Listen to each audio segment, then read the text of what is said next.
Hello night आउलर्स। आज हम 2011 में आई एक British horror thriller movie the awakening को एक्सप्लेन करने जा रहे हैं। इस मूवी को निक मर्फी ने डायरेक्ट किया है और इसके मेन कैरेक्टर्स के रूप में हमें रेबेका हॉल, डोमिनिक वेस्ट और एमेंडा स्टैटन जैसे लोग देखने को मिलेंगे। मूवी 1921 के समय में बेस्ड है और हमें एक फ्लोरेंस नाम की लड़की दिखाई जाती है जो सियांस के थ्रू अपने मरे हुए फियांसे को कॉन्टैक्ट करना चाहती थी।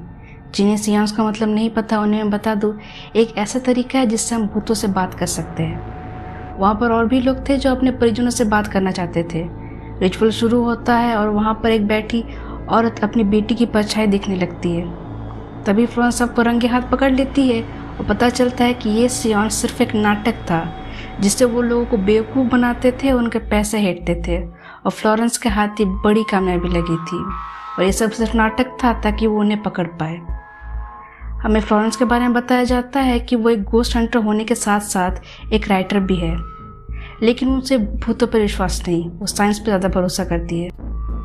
तभी उसके घर में एक आदमी आता है। फ्लोरेंस उसे अपने किताबों का फ़ैन समझ के वहाँ से भेजने ही वाली थी, पर वो एक बॉयज़ बोर्डिंग स्कूल का हिस्ट्री टीचर था जिसका नाम रॉबर्ट था। वो उसके लिए एक केस लेके आया था।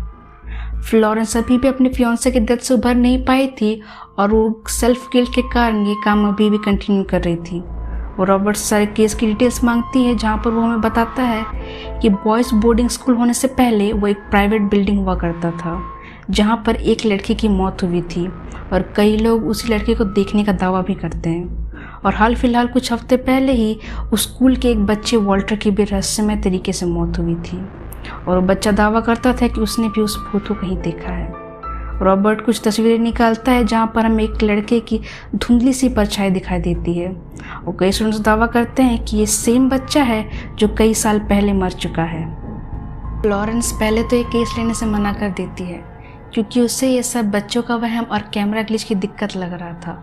इस पर रॉबर्ट उसे फ्लोरेंस की ही लिखी हुई किताब की एक लाइन सुनाता है जिससे वो थोड़ी इमोशनल हो जाती है। वो वहाँ पर खौफ में रह रहे छोटे बच्चों का सोचकर एक केस ले लेती है ताकि वो प्रूव कर पाए कि भूत जैसा असल में कुछ नहीं होता। कुछ दिनों बाद रॉबर्ट और फ्लोरेंस बोर्डिंग स्कूल पहुंचते हैं जहां पर उनकी मुलाकात स्कूल की मेट्रन मॉड से होती है जो फ्लोरेंस के बुक की बहुत बड़ी फ़ैन थी। फ्लोरेंस प्रिंसिपल से भी मिलती है जो उसे पूरा स्कूल दिखाते हैं और उसे हर वो जगह दिखाते हैं जहाँ पर बच्चों ने भूत को देखने का दावा किया है। उसे वहाँ भी ले जाते हैं जहाँ पर हाल फिलहाल में वॉल्टर नाम के बच्चे की लाश बरामद हुई थी। फ्लोरेंस आसपास देखती है तो उसे गुड़िया की आंख मिलती है जो वॉल्टर के टेडी बेयर की थी। उन्हें वहाँ पर स्कूल का गार्डनर भी मिलता है जिसे रॉबर्ट कुछ खासा पसंद नहीं किया करता था क्योंकि वो थोड़ा लंगड़ा कर चलता था, जिस पर रॉबर्ट बताता है कि वर्ल्ड वॉर 1 में उसने और गार्डनर ने साथ साथ आर्मी को सर्व किया था, जहाँ पर वॉर ख़त्म होने से पहले ही गार्डनर वहाँ भगौड़ों की तरह भाग गया। तभी रॉबर्ट वहाँ से हड़बड़ी में कहीं चला जाता है और हमें दिखाया जाता है कि वो किसी बीमारी से पीड़ित था जिसे वो लोगों से छिपा रहा था। फ्लोरेंस वॉल्टर की क्लास जाती है जहाँ पर एक मैल्कम नाम का टीचर क्लास को पढ़ा रहा होता है। वो बच्चों से गोस्ट से इंसिडेंट में सवाल पूछती है जहाँ पर एक बच्चा बताता है कि उसने भूत को देखा है जिसकी वजह से सारे बच्चे डरे हुए हैं और वो सब फ्लोरेंस को भूत को मारने का बोलते हैं। इधर फ्लोरेंस पूरे स्कूल में इक्विपमेंट्स लगा देती है जिससे वो भूत या तो भूत का नाटक कर रहे उस बच्चे को पकड़ पाए। इसी के साथ रात हो जाती है। फ्लोरेंस रूम का इंस्पेक्शन कर रही होती है जहाँ पर उसे दीवार में एक छेद मिलता है जहाँ से सीधा बाथरूम दिखाई देता था। फ्लोरेंस उस छेद से देखती है तो उससे रॉबर्ट नहाता हुआ दिखाई देता है। हमें दिखाई देता है कि रॉबर्ट के पैर पर एक घाव है जो शायद से उसकी बीमारी का कारण भी था। तभी फ्लोरेंस को बेल की आवाज़ सुनाई देती है और वो ज़मीन पे पैरों के छाप का पीछा करते हुए उस रूम तक पहुंचती है जहां पर उसे रूम का एक सामान टूटा हुआ मिलता है। उसे खिड़की पर फिंगरप्रिंट्स भी मिलते हैं, लेकिन तभी उसके पीछे से एक परछाई गुजरती है। वो उसका पीछा करती है और एक स्टोर रूम में जाकर पहुँचती है जहाँ पर उसे एक मुखौटा मिलता है जो शायद उसी बच्चे ने पहना था जो फ्लोरेंस को डराना चाहता था।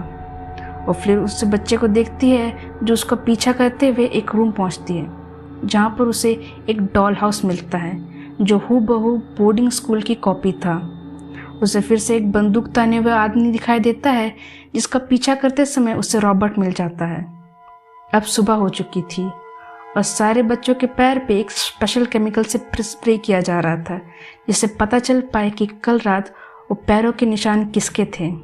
उन्हें वो बच्चा भी मिल जाता है और वो सब उसे सच बताने को बोलते हैं। और बच्चा बताता है कि वो सब इसने पीयर प्रेशर में आकर किया था, उसने ये सब अपने दोस्तों के कहने पर किया था। इसी बात पर मैल्कम उन्हीं में से एक बच्चे को मारने वाला था, तो फ्लोरेंस ये रिवील करती है कि जिस रात वॉल्टर मरा था उस रात मैल्कम उसके साथ था, क्योंकि जिस दवाई का प्रयोग मैल्कम करता था उसे वही सेम दवाई के ट्रेसेस वॉल्टर के टेडी बेयर में से मिले थे। और वॉल्टर का अस्थमा भी था, जिसकी वजह से शायद उसकी डेथ भी हो गई थी। वो अपना फॉल्ट कबूल कर लेता है। मैल्कम बताता है कि उस दिन से वॉल्टर मिला था जो काफ़ी डरा हुआ था। वो चाहता था कि वॉल्टर थोड़ा बहादुर बने और हिम्मत से काम ले, इसलिए वो उससे टेडी बेयर छीनता है और उसे बाहर ही छोड़ देता है। और क्योंकि वॉल्टर का अस्थमा भी था तो सही समय पर दवाई ना मिलने की वजह से उसकी बाहर मौत भी हो जाती है। स्कूल प्रिंसिपल को जैसे ये पता चलता है वो मैल्कम को तुरंत काम से निकाल देता है और इसी के साथ स्कूल के भूत का केस यहीं पर सॉल्व हो जाता है। फ्लोरेंस टहलने के लिए बाहर जाती है, जहाँ पर उसकी मुलाकात गार्डनर से होती है, जो उसे किसी चीज़ से सावधान रहने को बोलता है। अब सारे पेरेंट्स अपने अपने बच्चों को घर ले जाते हैं। फ्लोरेंस लेक के पास होती है, जहाँ पर उसके हाथ से लाइटर गिर जाता है। वो लाइटर को जैसे ही उठाने के लिए झुकती है, पानी से एक हाथ बाहर निकलता है, जिसकी वजह से वो काफ़ी ज़्यादा डर जाती है। वो फिर से दुखी हो जाती है, क्योंकि अभी फिर से उसे अपने फियांसे की याद आ जाती है और पानी में कूदकर सुसाइड करने का फैसला करती है। लेकिन सही समय पर रॉबर्ट आके उसकी जान बचा लेता है और उसे मॉट थोड़ी देर के लिए सांत्वना देती है। और इसी सीन में हमारी मुलाकात एक टॉम नाम के बच्चे से होती है, जिसके पेरेंट्स उसे लेने नहीं आए थे, क्योंकि वो इंडिया में रहते थे और उन्हें वहाँ से आने में काफ़ी समय लगता। फ्लोरेंस उस बच्चे से अपने बचपन की कुछ किस्से शेयर करती है और इन इंसिडेंट्स को अपने दिमाग में रखिएगा, क्योंकि ये बाद में थोड़ी काम देंगे। फ्लोरेंस बताती है कि वो बचपन में केन्या में रहा करती थी, जहाँ पर उस पर एक शेर ने अटैक कर दिया था और वही के एक लोकल ट्राइब के आदमी ने उसकी जान बचाई थी और वो उन्हीं ट्राइब वालों के साथ रही जब तक मदद नहीं। फ्लोरेंस रॉबर्ट को अपनी जान बचाने के लिए शुक्रिया अदा करती है और नहाने चली जाती है। नहाते समय उसे ऐसा एहसास होता है कि उसे कोई देख रहा है। फ्लोरेंस उसे छेद से देखती है तो उसे उस साइड कोई नहीं दिखता, लेकिन तभी वही भूत उसे हॉन्ट करता है। वो उसी परछाई का पीछा करते हुए एक रूम पहुंचती है, जहां पर उसे वो सेम डॉल हाउस मिलता है जो उसे पिछली रात को भी मिला था। वो उसे खोलती है और देखती है कि अब तक जो भी इंसिडेंट हुए, जैसा कि मैल्कम का सच रिवील होना, उसका प्रिंसिपल से मिलना, सारे के सारे इंसिडेंट्स डॉल के रूप में उस डॉल हाउस में प्रॉपरली अरेंज करके रखे गए हैं, मानो उन सब पर कोई नज़र रख रहा है। फ्लोरेंस डिसाइड करती है कि जब तक वो सच का पता नहीं कर लेती वो यहाँ से कहीं नहीं जाएगी। वो पूरे बिल्डिंग को ताला लगवा देती है, लेकिन तभी उसे थर्मोस्टेट फ्लक्चुएट करता हुआ दिखाई देता है। उस एरिया की खोजबीन करती है तो उसे एक सीक्रेट दरवाज़ा मिलता है और जैसे ही वो अंदर जाती है उसे वहाँ से एक पुरानी डॉल मिलती है।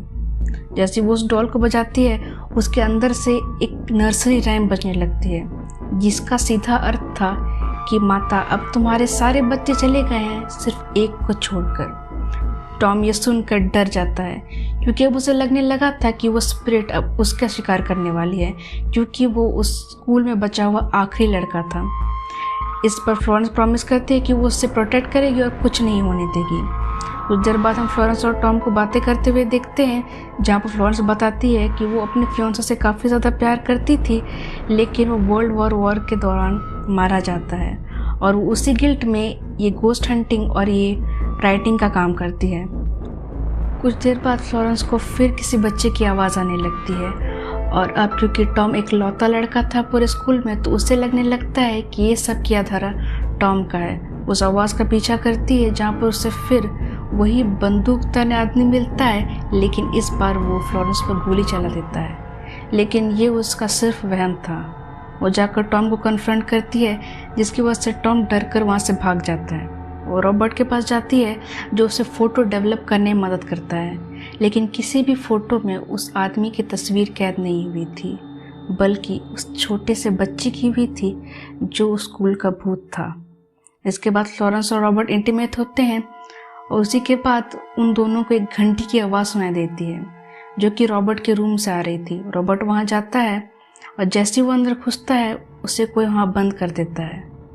फ्लोरेंस को फिर से वही बच्चा हॉन्ट करता है और वो थोड़ी देर के लिए टहलने के लिए बाहर जाती है, जहाँ पर उसे फिर गार्डनर मिलता है जो उसे बेहोश करता है और उसे सेक्सुअली अब्यूज़ करने की कोशिश करता है। तभी उसे वही बच्चा हॉन्ट करता है, जिसका फ़ायदा उठाते हुए फ्लोरेंस उस गार्डनर को जान से मार देती है। वो वापस स्कूल पहुंचती है और रॉबर्ट को और मॉड को सारे इंसिडेंट के बारे में बताती है और रॉबर्ट उस गार्डनर की लाश को ठिकाने लगाने चला जाता है। जाने से पहले वो बोलती है कि टॉम को ये सब के बारे में ना बताया जाए, जिस पर रॉबर्ट एक बहुत बड़ा सीक्रेट रिवील करता है कि इस स्कूल में फ्लोरेंस, मॉड और रॉबर्ट के अलावा और कोई भी नहीं है। जी हाँ, टॉम ही उस बोर्डिंग स्कूल का असली घोस्ट है।